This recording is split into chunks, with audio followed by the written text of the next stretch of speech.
नमस्कार दोस्तों, एमपी परीक्षा के YouTube चैनल पर आपका स्वागत है। आज की इस वीडियो में हम नंबर सिस्टम में एक नया टॉपिक लेके आए हैं कि यूनिट डिजिट इकाई का अंक कैसे ज्ञात करें। तो दोस्तों एग्जाम में आपसे एक ना एक प्रश्न आपको देखने को मिलता है, तो इसको हम आसान तरीके से कैसे निकालेंगे वो इस वीडियो में हम देखेंगे। तो दोस्तों बात करते हैं इकाई अंक।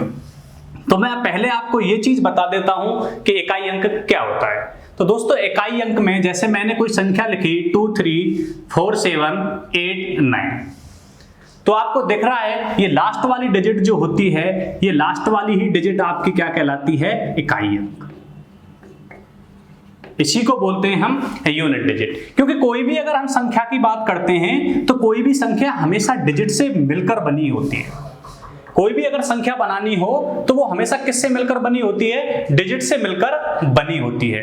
तो यहां पर जो 9 है वो आपका क्या है? इकाई अंक। तो ऐसे करके दोस्तों इसमें क्या होगा, आपको बहुत सारी संख्याएं दे रखी होंगी, उनमें हो सकता है आपस में गुणा किया जा रहा हो सकता है उनमें आपस में जोड़ या भाग किया जा रहा हो, या फिर आपका पावर में किसी भी घात में आपको संख्या दी रखी होगी और आपसे क्या पूछेगा कि बताओ कि संख्या का इकाई अंक क्या होगा। तो देखते हैं दोस्तों एक आध एग्जांपल लेके कि कैसे हम इस वाले प्रश्न में इकाई अंक कैसे ज्ञात करेंगे।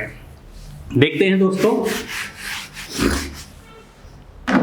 तो एग्जांपल लेने से पहले इसका बेसिक और समझ लेते हैं। यदि दोस्तों आपके प्रश्न में 0, 1, 5 या 6, अगर इनमें से कोई भी 0, 1, 5 और 6 इनमें से यदि कोई भी प्रश्न आपका दे रखा है और ये किसी की घात के रूप में है, जैसे मैं एग्जांपल की बात करूं तो आपका 100 की पावर आपको 3695, या फिर दूसरा एग्जांपल है 10565 की पावर 10629, 10011 की पावर 1069, 10656 की पावर 369। इनमें समझो दोस्तों, मैंने आपको ये इसलिए समझाया है, यदि प्रश्न में आपको इस प्रकार क्वेश्चन दे रखा है और आपका यदि यूनिट डिजिट 0, 5, 1 और 6 है तो उसकी घात चाहे आप कितनी भी रख लो, यानी कि यदि प्रश्न में घात के रूप में अगर आपको कोई प्रश्न दे रखा है, उसमें यदि इकाई का अंक 0, 1, 5, 6 इनमें से कोई भी हो, चाहे उसकी घात 1 हो, चाहे लाख हो, चाहे करोड़ हो, उसकी कितनी भी घात आपको दे रखी हो, तो हमेशा उसका इकाई अंक वही अंक होगा जो ये है। यानी कि यदि 0 है, इस वाले एग्जांपल में देखता हूं 0 है, तो 0 का इकाई अंक देखना है आपको। इसकी चाहे कितनी भी पावर है, हमेशा इसका जब भी सॉल्व करेंगे इकाई अंक 0 ही होगा। इसकी बात करते हैं दोस्तों, यदि इकाई अंक 5 है, इसकी कितनी भी पावर हो, हमेशा इकाई अंक क्या होगा? 5 होगा। अगर इसकी बात करते हैं दोस्तों, यदि इकाई अंक 1 है तो इसकी पावर कितनी हो, हमेशा इकाई अंक कितना होगा? 1 होगा। तो इसका इकाई अंक 0, इसका इकाई अंक आपका 5, इसका इकाई अंक आपका 1 और इसका इकाई अंक आपका 6। तो ये कॉन्सेप्ट आपको याद रखना है। जब भी प्रश्न में आपको क्या दे रखा है, 0, 1, 5 और 6, जब भी आपको प्रश्न में क्या दे रखा हो 0, 1, 5 और 6, इनकी घात कितनी भी हो दोस्तों, हमेशा इकाई का अंक आपका वही होगा जो ये अंक हैं। यानी कि अगर 0 है लास्ट इकाई अंक तो 0 होगा, यदि 5 है इकाई अंक तो 5 आंसर होगा, 1 है तो आपका 1 उत्तर हो जाएगा, यदि 6 है तो आपका उत्तर 6 हो जाएगा। ठीक है दोस्तों, ये तो थी घात वाली।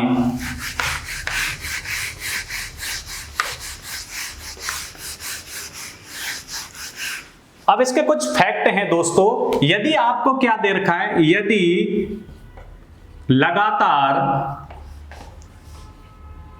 लगातार विषम संख्या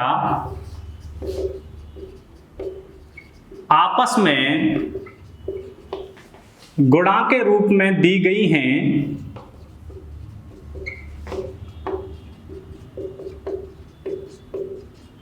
दी गई हैं तो इकाई अंक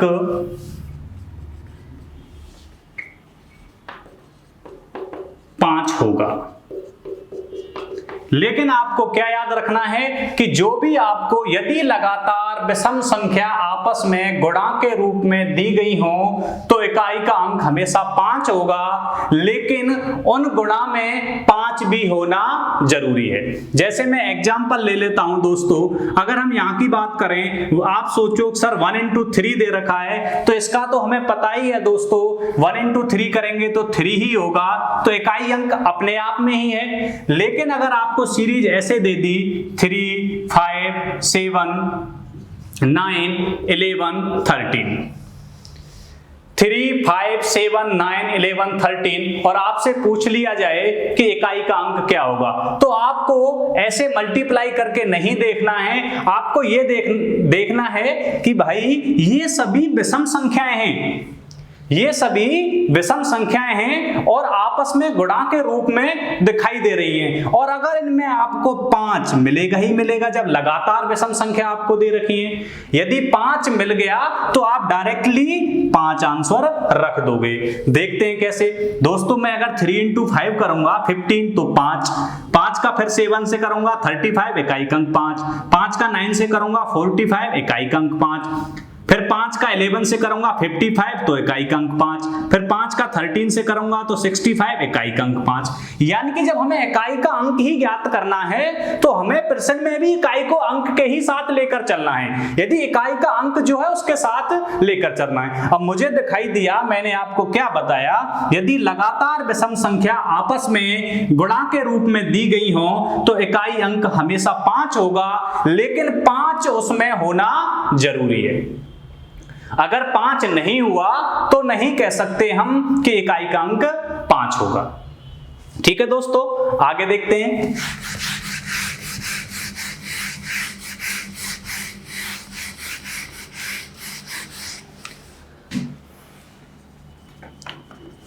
जैसे दोस्तों आपको दे दिया 1001 1569 1325 10692653, इनका हम इकाई अंक ज्ञात करना है। ऐसे आपको क्वेश्चन मिलेगा।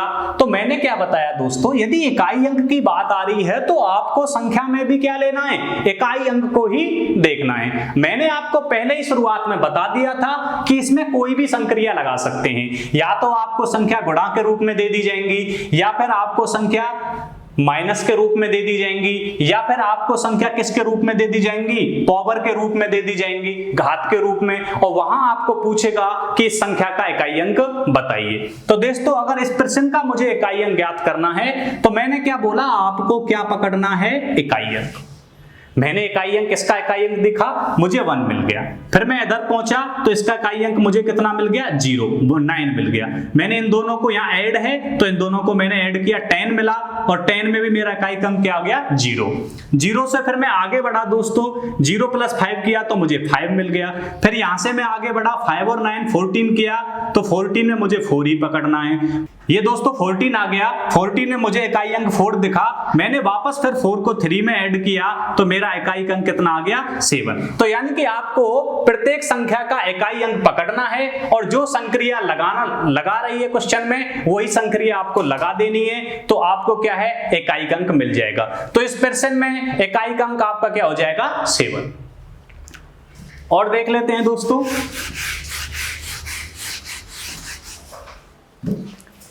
क्वेश्चन है आपका 135 इंटू 143 इंटू 119 इंटू 111। ऐसे आपको मल्टीप्लाई में क्वेश्चन दे दिया। अगर मल्टीप्लाई में क्वेश्चन दे दिया तो मैंने क्या बताया आपको दोस्तों, आपको क्या पकड़ना है, इकाई अंक ही पकड़ना है। इसके इकाई अंक का मैंने इधर मल्टीप्लाई किया तो मुझे क्या मिला, 15 में से भी इकाई अंक कितना मिल गया आपको, 5 मिल गया। 5 को मैंने वापस इधर मल्टीप्लाई किया तो आपका क्या मिल गया, 45 मिल गया। तो इसमें कितना आ गया, 5 आ गया, और 5 का वापस मैंने 1 से मल्टीप्लाई किया तो 5 आ गया। और आपको खुद भी सोचना था कि दोस्तों ये सभी आपकी क्या हैं, विषम संख्या हैं, और विषम संख्या हैं और एक विषम संख्या लगातार हो चाहे कैसे भी हो, अगर उसमें 5 मुझे मिल गया और आगे भी अगर उसकी विषम संख्या ही है तो हमेशा यूनिट डिजिट क्या आता है, 5 ही आता है। आप वैसे भी सॉल्व करके देख लो, 5 3 जा 15, 15 में 5, 5 9 जा 45, 45 में 5 और 5 1 जा 5, तो आपका इसका आंसर क्या हो जाएगा, 5। नेक्स्ट देखते हैं दोस्तों,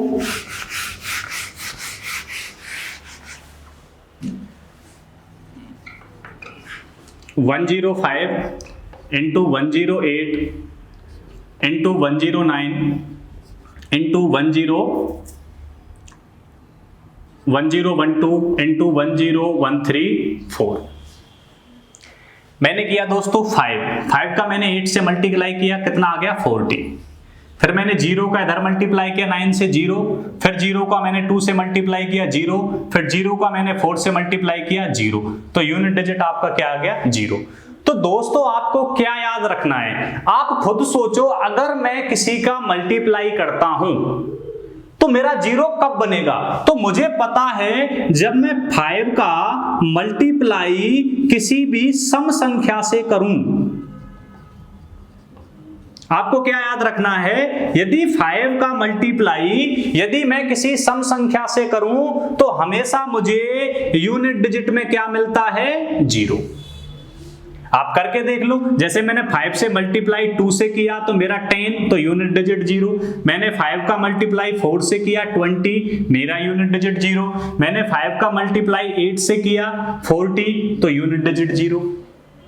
इसका मतलब यहां से एक कॉन्सेप्ट निकल के आया दोस्तों, यदि आपके गुणा वाला प्रश्न है, यानी कि आपको ऑपरेशन कौन सा दिया गया है, मल्टीप्लिकेशन का, और मल्टीप्लिकेशन का अगर ऑपरेशन दिया है दोस्तों, और यदि आपको उसमें यूनिट डिजिट 5 और सम संख्या के साथ अगर मल्टीप्लाई दिख गया तो सीधा सीधा आपको ऑप्शन में 0 आपको दिखाई देगा और 0 टिक कर देना है, आपका नंबर आ जाएगा, यानी कि आपका प्रश्न सही हो जाएगा। तो मैंने देखा इधर यार 5 और 5 मेरे साथ 8 क्या है, मेरी इवन नंबर है, इसका मतलब 5 इंटू मैंने 8 किया तो कितना हुआ 40। तुरंत मेरे दिमाग में आना चाहिए कि सर ने क्या बताया था कि 5 इंटू सम संख्या, अगर 5 का गुणा सम संख्या से करूं तो हमेशा यूनिट डिजिट में क्या आता है, 0 आता है। तो आपको कुछ नहीं देखना था, डायरेक्ट 0 वाले ऑप्शन पे क्लिक कर देना, आपका आंसर सही हो जाता। तो यही दो कॉन्सेप्ट हैं दोस्तों, यदि 5 के साथ कोई भी इवन संख्या का अगर मल्टीप्लाई आपको दिख रहा है तो आप बिना आंख बंद करे, बिना सोचे समझे उसका आंसर आप क्या लगा दो, 0। ठीक है दोस्तों। और यदि कोई भी ऑड नंबर है और उसमें आपको अगर 5 दिख गया तो दोस्तों वो मल्टीप्लाई में है, तो आप डायरेक्टली आंसर क्या लगा सकते हो, 5 लगा सकते हो। और एग्जांपल देख लेते हैं दोस्तों, 112, 114, 116, 118, 1096, 1094। कितना भी बड़ा क्वेश्चन दे दिया जाए, आपको बस अच्छे से समझना है क्वेश्चन को, और ये देखो कि क्वेश्चन करने का तरीका क्या होता है। मुझे पूछा कि इस प्रश्न में इकाई अंक बताइए, यूनिट डिजिट बताइए, तो मैंने क्या पकड़ा, मैंने क्या बताया, जब यूनिट डिजिट की बात कर रहा है तो प्रश्न में भी हम किसको पकड़ेंगे, यूनिट डिजिट को, यानी कि इकाई अंक को ही पकड़ेंगे। इकाई अंक मुझे यहाँ क्या दिखा, 2, मुझे इकाई अंक यहाँ क्या दिखा, 2, तो मैंने भी इसके इकाई अंक के साथ मल्टीप्लाई कर दिया, 2 चौका 8, मुझे 8 मिल गया। फिर मैंने यहां मल्टीप्लाई किया, 8 6 48, मुझे वापस 8 मिल गया। फिर मैंने यहां मल्टीप्लाई किया, 8 2 64, मुझे वापस 4 मिल गया। फिर मैंने यहां मल्टीप्लाई किया 16, मुझे कितना 6 मिल गया। फिर मैंने यहां मल्टीप्लाई किया 36, मुझे कितना मिल गया, 6 मिल गया। मुझे क्या मिल गया, 6 मिल गया। तो यही आपका आंसर हो गया। तो इस वाले पूरे प्रश्न का अगर बात करें इकाई अंक, तो इकाई अंक आपका कितना हो जाएगा, 6।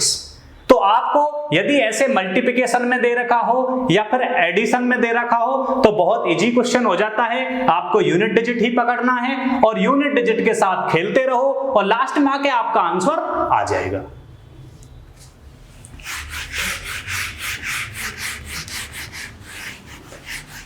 लेकिन दोस्तों क्वेश्चन जो एग्जाम में आता है वो अधिकतर मैंने देखा है, जब मैंने एनालिसिस किया था, चाहे आप रेलवे का पेपर दे रहे हैं, चाहे एसएससी का पेपर दे रहे हो, चाहे किसी भी स्टेट गवर्नमेंट का एग्जाम दे रहे हो जिसमें आपका कांस्टेबल है या आपका पटवार है, जो भी स्टेट एग्जाम है आपका, उसमें मैंने क्या देखा, अधिकतर मैंने देखा कि पावर वाले क्वेश्चन आते हैं जिनके ऊपर घात दे रखी है। तो मैं एक बार पुनः जो मैंने शुरुआत में आपको बताया था कि घात वाले क्वेश्चन को कैसे करेंगे, एक बार मैं पुनः उसको वापस बताता हूं और वहीं से हम लेके चलेंगे कि घात वाले प्रश्न को भी आप कितनी आसानी से एग्जाम में कर सकते हो। जैसे मैंने क्या बताया, यदि किसी की यानी कि कोई भी x नंबर है और उसकी पावर n है, ये तो आपको पता होगा दोस्तों, किसी भी नंबर के ऊपर जो संख्या होती है उसे बोलते हैं हम x की घात, क्या लिखेंगे, x की घात n है। x की घात n है, ये बेसिकली इस चीज को बता रहा है दोस्तों कि x को आप n टाइम्स मल्टीप्लाई कर दो, यानी कि इसका मतलब है दोस्तों x into x, x into x, x into x, so that n। जैसे मैंने यहां x की पावर 3 लिखा दोस्तों, इसका मतलब ये हो गया कि x into x into x, यानी कि पावर का मतलब ये होता है दोस्तों कि कोई भी संख्या आपको दे रखी है उसका कितनी बार मल्टीप्लाई करना है, वही आपका क्या हो जाता है, पावर। जैसे मैंने ये बोला कि आपको x into x into x into x ऐसे दे रखा है, तो मैं ऐसे क्या लिख सकता हूं, x की पावर 4।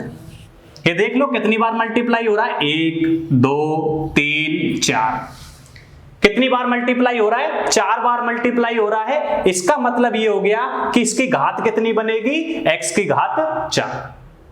जैसे और example 3 into 3 into 3 into 3 into 3, तो मैंने देखा 3 3 3 3 कितनी बार है, 5 बार है, तो इसको मैं क्या लिखूंगा, 3 की पावर 5।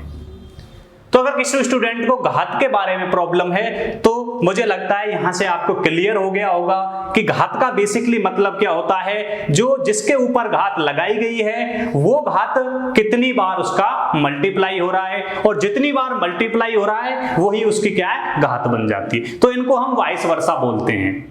ठीक है दोस्तों, वाइस वर्सा का मतलब ये होता है कि सलमान खान का भाई यदि अरबाज खान है तो अरबाज खान का भाई सलमान खान ही होगा, अगर हम अजय देवगन नहीं बोल सकते। कहने का मतलब यही हो गया, जब इनका जितनी घात दे रखी है उतनी बार आप मल्टीप्लाई कर लो, और जितनी बार अगर मल्टीप्लाई दे रखा है उतनी बार अगर ऊपर लगा देंगे तो वो घात बन जाएगी। फिर देखते हैं दोस्तों, अब हम यूनिट डिजिट की बात करते हैं। यहां से आपका घात का कॉन्सेप्ट क्लियर हो गया होगा। आगे देखते हैं हम यूनिट डिजिट। तो मैंने आपको बताया दोस्तों, यदि घात के रूप में दे रखा है, यानी कि आपको क्या है, x की पावर n दे रखी है और आपको पूछ रहा है कि इसका यूनिट डिजिट क्या होगा, तो यदि बेटा इकाई अंक के रूप में 0 1 5 और 6, यदि इकाई अंक के रूप में 0 1 5 6, यानी कि मैं बात करूं 100 की पावर n, 101 की पावर n, 105 की पावर n और 106 की पावर n, यदि ऐसा है दोस्तों तो n का मान कुछ भी हो, n का मान कुछ भी हो, हमें तो बस ये देखना है कि जिस संख्या के बारे में पूछा गया है उस संख्या में लास्ट का अंक यानी इकाई अंक 0 1 5 और 6 इनमें से है तो आंसर वही होगा। जैसे अगर इस 100 की पावर n की जगह में बेटा 1005 लिख दूं और यहां मैं 1006 लिख दूं और यहां मैं 1007 लिख दूं और यहां मैं 1008 लिख दूं,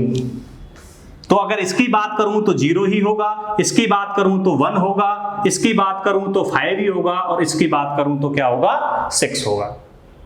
ठीक है दोस्तों, तो आपको क्या याद रखना है, यदि कोई भी संख्या है और उसकी पावर चाहे कुछ भी दे रखी हो, लेकिन यदि उनका इकाई का अंक 0 1 और 5 और 6 है तो हमेशा उस पूरी संख्या का इकाई का अंक की बात करेंगे तो वही होगा जो उनका इकाई अंक था।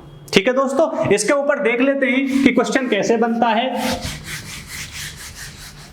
क्वेश्चन आपका कैसे बनता है दोस्तों, क्वेश्चन बनेगा आपका 1001 की पावर 3609 इंटू 1006 की पावर 309 इंटू 100 5 की पावर 1059। ठीक है दोस्तों, या फिर आपका क्वेश्चन बनेगा 1001 की पावर 3609 प्लस 1006 की पावर 309 प्लस 1005 की पावर 1059। या तो आपको मल्टीप्लिकेशन में दे देगा या आपको एडिशन में दे देगा। तो बस वही 1 देखा मुझे, कितनी भी पावर हो 1 इंटू, इस वाले क्वेश्चन का मैं सॉल्यूशन कर रहा हूं। मुझे 6 दिखा, पावर कुछ भी हो इंटू 6। मुझे 5 दिखा, पावर कुछ भी हो इंटू 6। यहां भी मैंने देखा, आपको बताया, अरे 5 मिल गया और सम संख्या मिल गई। इकाई अंक हमेशा क्या होगा? 0। क्या हो जाएगा इकाई अंक? 0। इस वाले क्वेश्चन का इकाई अंक 0। इस वाले का देखते हैं, 1 दिखा 1 प्लस है 6 6, 5 दिखा 5, इनको सबको ऐड किया, कितना आया? 12। इकाई अंक क्या हो गया आपका? 2। तो इस तरह से आप आसानी से इन वाले क्वेश्चन को याद रख सकते हो। लेकिन बात ये आती है कि सर हमारी डिजिट तो 1 से लेकर 9 तक होती हैं। आपने 0 को बता दिया, 1 का बता दिया, 5 का बता दिया, 6 का बता दिया, लेकिन जब यूनिट डिजिट 2 हो, 3 हो, 7 हो, 9 हो, 4 हो, तब क्या होगा? तो दोस्तों देखते हैं, उसका भी हमारे पास इलाज है। यदि यूनिट डिजिट 2 हो, 3 हो, 7 हो, 9 हो और 4 हो और पावर के रूप में दे रखा हो, तो उसका भी देखते हैं कि कैसे करेंगे।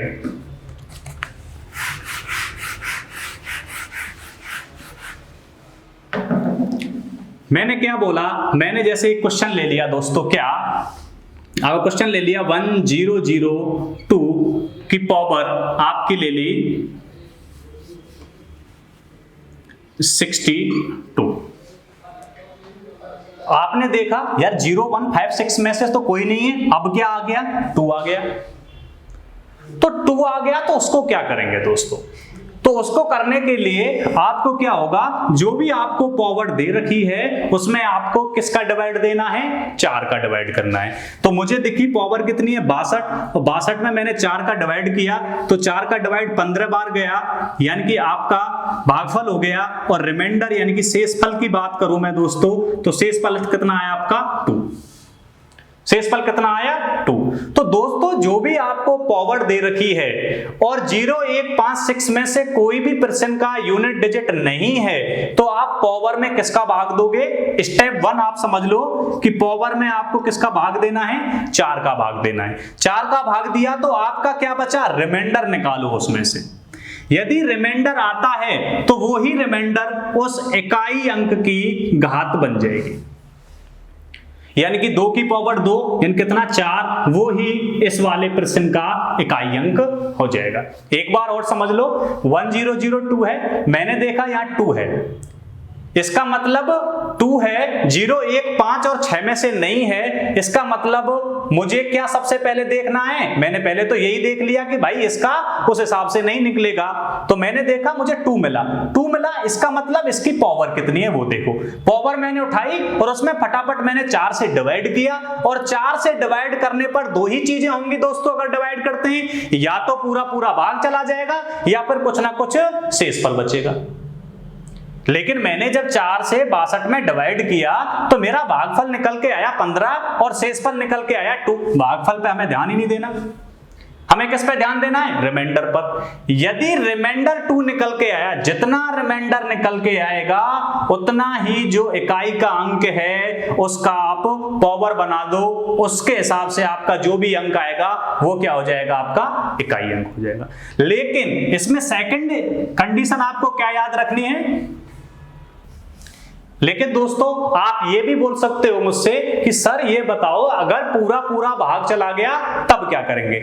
यदि बेटू मैं एक और एग्जांपल ले लेता हूं, यानी आपका 1002 की पावर अगर आपको 60 दे दी, तो आपने बोला सर आप 60 को पकड़ो, ठीक है, 60 में 4 का भाग दो, जो भी रिमाइंडर आएगा वो इसकी पावर बन जाएगी। लेकिन मैंने जब भाग दिया तो इसमें मुझे रिमाइंडर क्या मिला? 0। अरे सर अब तो रिमाइंडर 0 आया, तो इसका मतलब दोस्तों ये कतई मत कर देना आप कि 2 की पावर 0 रख दें। समझना मेरी बात को दोस्तों, 2 की पावर 0 नहीं रखनी है आपको। यदि रिमाइंडर 0 आता है यदि रिमाइंडर 0 आता है तो आपको जो भी इकाई अंक दे रखा है उसकी पावर 4 रखना है। ये हमेशा याद रखना है। याद रखने की जो इसमें है वो यही है, यदि 4 का भाग देने पर रिमाइंडर 0 यानी उस संख्या में पूरा पूरा भाग चला जाए। जब पूरा पूरा भाग चला जाएगा तो जो भी इकाई का अंक है आपका, उस इकाई के अंक पर पावर कितनी रखनी पड़ेगी आपको? 4। तो दोस्तों 2 की पावर 4 करेंगे तो आपका कितना आया? 16 आया। तो आपका इकाई अंक कितना हो गया? 6 हो गया। ठीक है दोस्तों, अब इसी को अगर मैथमेटिक्स की फॉर्म में लिखेंगे आपको तो क्या लिख सकते हो कि आप स्टेप फर्स्ट की बात करेंगे दोस्तों, तो स्टेप फर्स्ट ये होता है कि आपका यदि इकाई अंक 2, 3, 7, 9, 4 में से कोई हो तो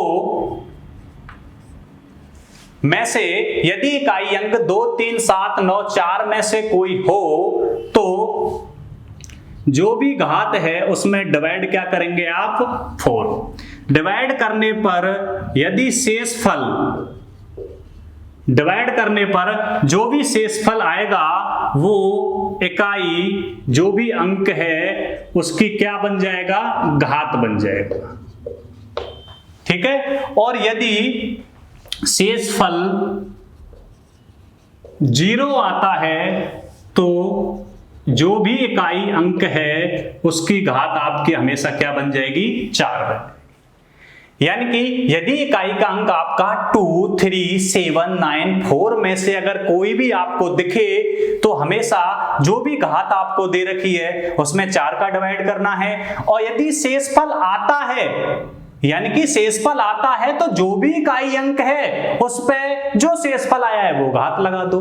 और यदि शेषफल 0 आता है तो इकाई अंक जो भी है आपका, यानी कि इनमें से, जो भी का मतलब क्या है? 2, 3, 7, 9, 4 में से, और इकाई अंक की पावर हम कितना कर देंगे? 4 कर देंगे।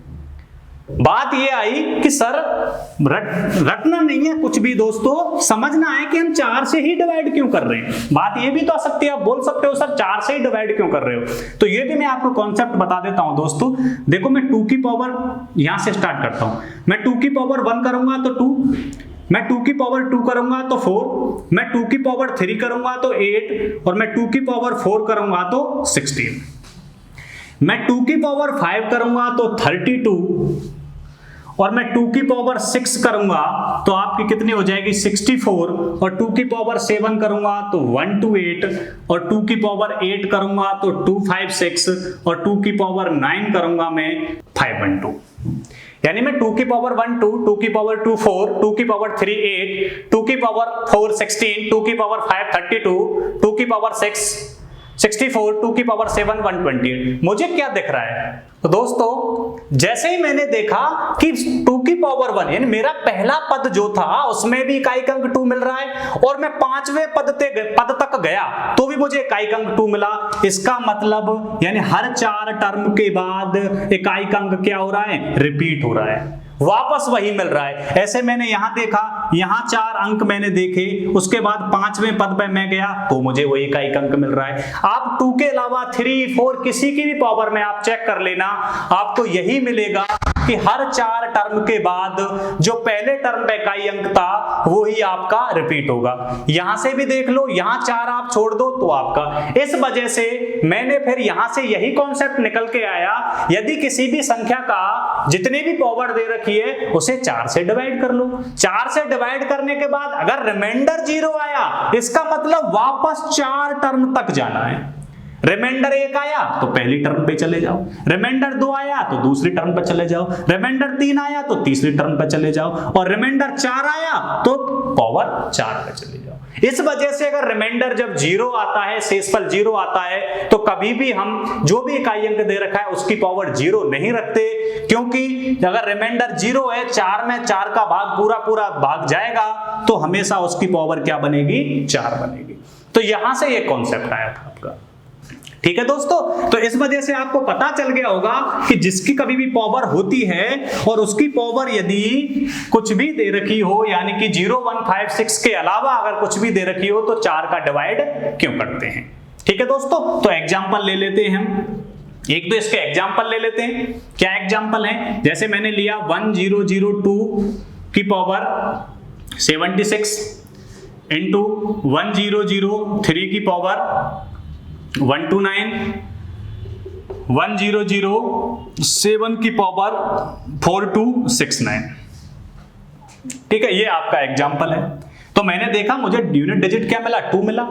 तो यानी कि 2 3 4 7 9 में से अगर कोई यूनिट डिजिट मिलता है तो मुझे सबसे पहले क्या करना है, इस पावर को उठाना है। मैंने पावर को उठाना नहीं, दिमाग में ही करना है आपको डिवाइड। और अगर मैं 4 से डिवाइड करूंगा इसे तो 4 एकम 4 और 4 चौका 4 एकम 4 और 4 नाम 36, ये पूरा डिवाइड हो गया। इसका मतलब रिमाइंडर कुछ भी नहीं आया तो मुझे 2 की पावर 4 कर देना है, और 2 की पावर 4 करूंगा तो कितना 16, तो इस वाले टर्म का मुझे क्या मिल गया 6 इंटू मल्टीप्लाई कर दिया मैंने। मैं इधर पहुंचा यानी कि 129। अब सर 129 तो बड़ा हो गया, डिवाइड करने में प्रॉब्लम आएगी। तो बेटा याद रखना 4 का जो विभाजकता का नियम है वो यही नियम है, कितनी बड़ी भी संख्या हो यदि लास्ट की 2 डिजिट में पूरा भाग चला जाए तो वो 4 से पूरी संख्या डिवाइड हो जाएगी। जब मैं आपको डिविजिबिलिटी रूल पढ़ाऊंगा तब और अच्छे से समझाऊंगा कि 4 का डिविजिबिलिटी रूल क्या है। तो मुझे इस पूरे में भाग नहीं देना, किस में भाग देना है, लास्ट की 2 संख्या में। मैंने दिया 4 सत्ते 28, रिमाइंडर कितना बचा 1, तो मुझे क्या कर देना है 3 की पावर 1। 3 की पावर 1 करूंगा, इसका मतलब इंटू 3, यहां गया मैं। मुझे यहां दिखाई दिया 7, यानी मुझे लास्ट की 2 डिजिट में भाग देना है। मैंने यहां दिया 17 टाइम गया, रिमाइंडर कितना बचा 1, तो इसका मतलब 7 की पावर 1, 7 की पावर 1 का मतलब 7। अब आपका पहला वाला क्वेश्चन बन गया 6 तिया 18, यानी कि 8 आ गया आपका यूनिट डिजिट। 8 सत्तू 56, यानी आपका यूनिट डिजिट कितना आ गया 6। तो इस वाले का क्वेश्चन का यूनिट डिजिट आपका आंसर कितना हो जाएगा 6। ठीक है दोस्तों, एक एग्जांपल और ले लेते हैं। या तो आपको गुणा के रूप में दे देगा या आपको प्लस के रूप में दे देगा। जैसे उसने दे दिया 22 की पावर 1059 प्लस 37 की पावर 1084 प्लस 49 की पावर 3029 प्लस 44 की पावर 1062, ये आपको दे दिया। तो कुछ नहीं करना, आपको दिखा 2794, यानी कि हमें 4 का डिवाइड करना है। मैंने यहाँ 4 का डिवाइड करने की कोशिश की, यानी मुझे लास्ट की 2 डिजिट में 4 का डिवाइड करना है। लास्ट के 2 डिजिट में 4 का डिवाइड किया तो 14 चौका 56, शेषफल कितना बचा 3, और 2 की पावर 3 करूंगा तो कितना आएगा 8, यानी कि 8 प्लस या 7, या 4 का डिवाइड दिया 21 चौका 84, यानी कि पूरा डिवाइड चला गया। तो मैं क्या करूंगा 7 की पावर 4। अब 7 की पावर 4 करेंगे दोस्तों, तो ये आपको पता है कि 7 की पावर अगर मैं 2 करता हूं तो 49 आता है। 7 और मल्टीप्लाई करूंगा तो 3 आएगा, और एक बार 7 से मल्टीप्लाई करूंगा तो 1 आएगा। तो 7 की पावर 4 करते हैं तो हमारा कितना आ जाएगा 1, तो मैं इधर 1 कर दिया। प्लस मैं यहाँ 9 पहुंचा, 9 में मैंने 09 में डिवाइड दिया, 4 दूना 8, शेषफल कितना बचा 9, 9 की पावर 1 करूंगा तो कितना आएगा 9। ठीक है, मैं इधर पहुंचा 44 मुझे मिला। 44 में यदि 44 है तो मुझे 4 से डिवाइड करना है, 4 से डिवाइड करना है तो 15 चौका 60, शेषफल क्या बचा 2, 4 की पावर 2, 4 की पावर 2 कितना हो गया 16। इसका मतलब 16 का मतलब यूनिट डिजिट 6, इनको ऐड कर देना है। 8 और 1 9, 9 और 9 18, 18 और 6 24, तो 24 में यूनिट डिजिट क्या है आपका 4। तो इस वाले पर्सन का यदि यूनिट डिजिट की बात करेंगे तो यूनिट डिजिट आपका कितना आएगा 4। ठीक है दोस्तों, इसमें भी दोस्तों आप नोट करके लिख लो। नोट में मैं बताता हूं दोस्तों 9 और 4, तो आपके यहीं से कंप्लीट हो जाएंगे। उसके बाद आपके केवल बचेगा 2 3 7। भाई 0 1 5 6 है तो वही आंसर होगा, और 9 और 4 के लिए और दिमाग में आप रख लीजिए, यदि 9 और 4 की अगर मैं बात करता हूं तो 9 में यदि दोस्तों कोई भी सम संख्या अगर घात में है, यानी कि 9 में कोई भी सम संख्या अगर घात में है तो हमेशा जो यूनिट डिजिट होगा आपका वो क्या होगा 1। यदि 9 में घात के रूप में अगर कोई भी विषम संख्या है दोस्तों तो आपका यूनिट डिजिट क्या हो जाएगा 7। ठीक है दोस्तों, अगर हम 4 की बात करें, यदि 4 है और यदि कोई भी घात में सम संख्या है, घात में सम संख्या है तो यूनिट डिजिट आपका कितना हो जाएगा 6। और यदि 4 है और घात में आपकी विषम संख्या है तो यूनिट डिजिट आपका कितना हो जाएगा, कितना 4, कितना हो जाएगा 4। ये आप भी देख सकते हो दोस्तों निकाल के। मैंने बोला कि सम संख्या, तो आप क्यों ना छोटी से छोटी सम संख्या ले लो। मैंने देखो 9 का स्क्वायर किया, 9 × 9 तो हमेशा क्या आया 81। 81 का मतलब मुझे 1 यूनिट डिजिट मिला। तो इसका मतलब यहीं से कॉन्सेप्ट बन गया दोस्तों, यदि 9 है यूनिट डिजिट के रूप में और उसकी घात अगर सम संख्या है तो हमेशा 1 होगा। उसी प्रकार मैंने विषम संख्या यानी कि मैं 9 की पावर 3 करूं तो दोस्तों देखो 81 और 81 × 9 करेंगे तो कितना आया 729, यानी कि मुझे 9 मिला। तो 9 की पावर विषम संख्या है, सॉरी दोस्तों ये गलत हो गया था थोड़ा, यानी कि 9 की पावर अगर विषम संख्या है तो हमेशा क्या आएगा 9 आएगा। ठीक है दोस्तों, यानी कि 9 की पावर अगर विषम संख्या वो लिखने में गलत हो गया था दोस्तों। यदि 9 की पावर क्यूब यानी कि 9 की पावर अगर विषम संख्या है तो हमेशा यूनिट डिजिट क्या होगा 9 होगा। ऐसे 4 की बात करें बेटा, 4 की अगर स्क्वायर करेंगे तो 4 × 4 यानी कि 16, तो हमेशा अगर सम संख्या है तो 6 आएगा। और 4 का क्यूब की बात करेंगे 4 × 4 × 4 कितना 64, यानी कि हमेशा 4 आएगा। तो आपको ये भी याद रखना है। ठीक है दोस्तों, इसके एग्जाम्पल देख लेते हैं।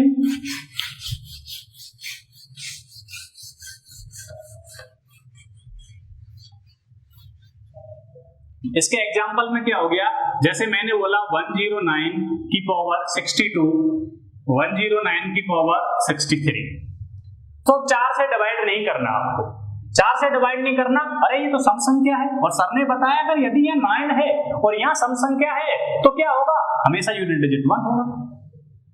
मैंने यहां देखा 9 है, विषम संख्या है तो हमेशा यूनिट डिजिट 9 होगा।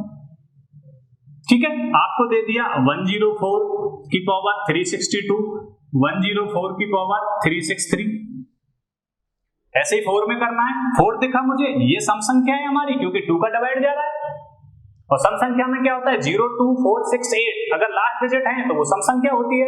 तो मैंने यहां से डिवाइड किया, डिवाइड करने की जरूरत नहीं थी 4 से, यानी कि मुझे दिखा यहाँ 4 है और ये सम संख्या है, इसका मतलब इसका यूनिट डिजिट क्या होगा 6 होगा।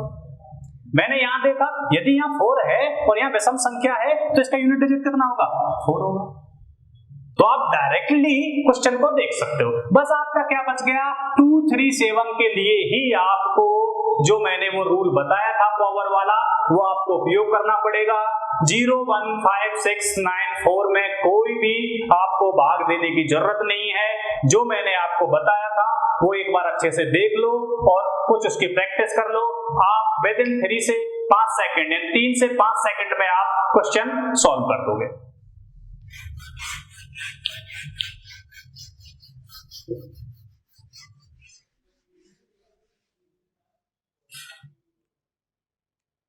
तो दोस्तों ये था आपका यूनिट डिजिट का कॉन्सेप्चुअल वीडियो।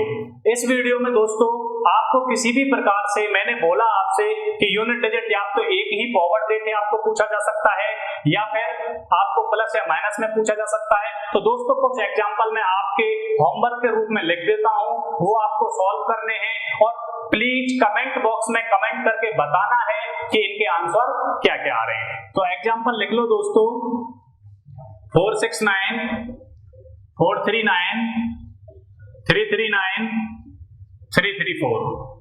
दूसरा एग्जांपल है दोस्तों 102 की पावर 1110 प्लस 103 की पावर 109 प्लस 109 की पावर 1110। नेक्स्ट एग्जांपल है दोस्तों 111 की पावर 1001 इंटू 114 की पावर 63 इंटू 1056 की पावर 1056। एक एग्जाम्पल और लिख लो, 1056 की पावर 96 प्लस 1055 की पावर 1055 प्लस 100 की पावर 100। ठीक है दोस्तों, ये वाले चार आपके लिए होमवर्क के लिए क्वेश्चन हैं। आप इन क्वेश्चन को सॉल्व करो और कमेंट बॉक्स में इनका क्या आंसर आ रहा है वो कमेंट कर दो।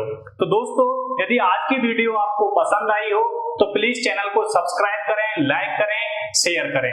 आगे दोस्तों मैं यूनिट डिजिट से संबंधित जो भी प्रश्न बनेंगे वो प्रश्न मैं आपको 10 से 20% आपको कराऊंगा नेक्स्ट वीडियो में, जिससे आपकी प्रैक्टिस अच्छे से होगी। तो दोस्तों हमारे साथ बने रहिए। आप किसी भी गवर्नमेंट एग्जाम की तैयारी कर रहे हो तो मैं ये मानता हूं दोस्तों, यदि हमारे साथ आप कंटिन्यू बने रहे तो मैथमेटिक्स में मैं आपका एक भी % किसी भी एग्जाम में गलत होने नहीं दूंगा। धन्यवाद दोस्तों। ऐसी और वीडियोस के लिए अभी सब्सक्राइब कीजिए एमपी परीक्षा चैनल को और बेल आइकन दबाना ना भूलें। और अगर आप किसी भी एग्ज़ाम की तैयारी कर रहे हैं तो अभी डाउनलोड करें परीक्षा ऐप।